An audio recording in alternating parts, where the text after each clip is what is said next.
Ay guys, kalau korang nak pergi Taman You boleh try ni, makan nasi ni. Pedasnya guys, mantap. Kita tengok dalam dia guys. Ini nasi apa? Sambal dia pedas sangat. Gila pedas dia. Dekat Taman University Skudai, Johor Bahru. Bolehlah try makan kat situ. Nak rasa mantap guys. Ni sambal dia.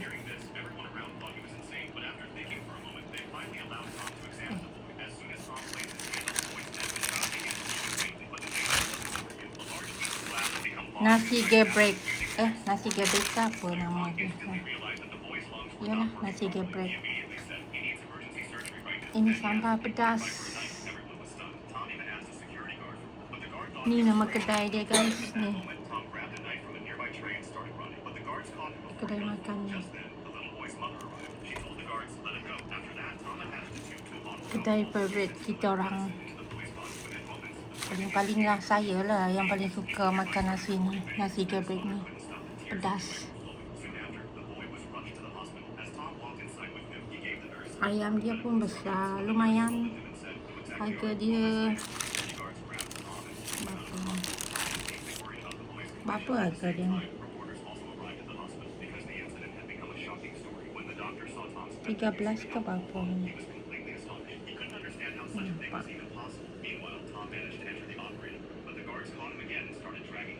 Dalam 13 lah harga dia guys. 13 ke 14 tak tahu.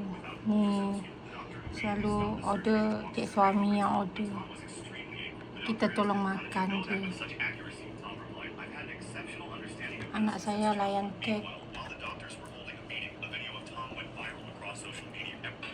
Sekarang dah kek makan.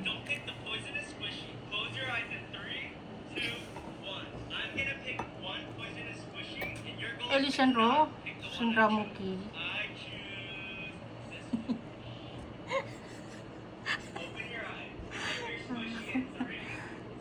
Kita nak layan nasi gebrek.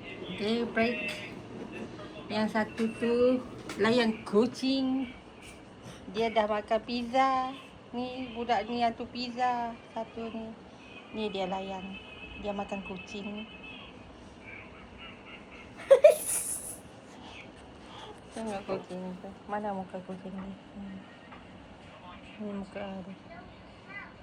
Tapi dia ni tak suka sangat dengan kucing guys. Kalau adik dia barulah sayang dengan kucing.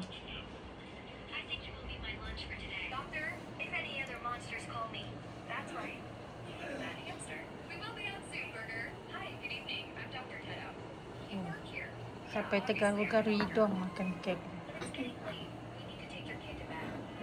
Tengok comot dah muka. Awak ni kalau makan, kalau tak bersepah. Bukan Alessandra lah nama dia. Muka pun comot-comot macam baby makan. Tadi beli nasi ni guys. Ni ayam. Dia punya ayam. Isi dada. Ada air Nescafe. Ni ada ais. Okay guys. Assalamualaikum. Kita makan dulu. Bye. Semoga ceria-ceria selalu di samping tugas harian dan di samping keluarga tersayang. Semoga diberkati Allah selalu. Jangan lupa share, like and subscribe Ros Ali Family Channel. Bye. I love you all.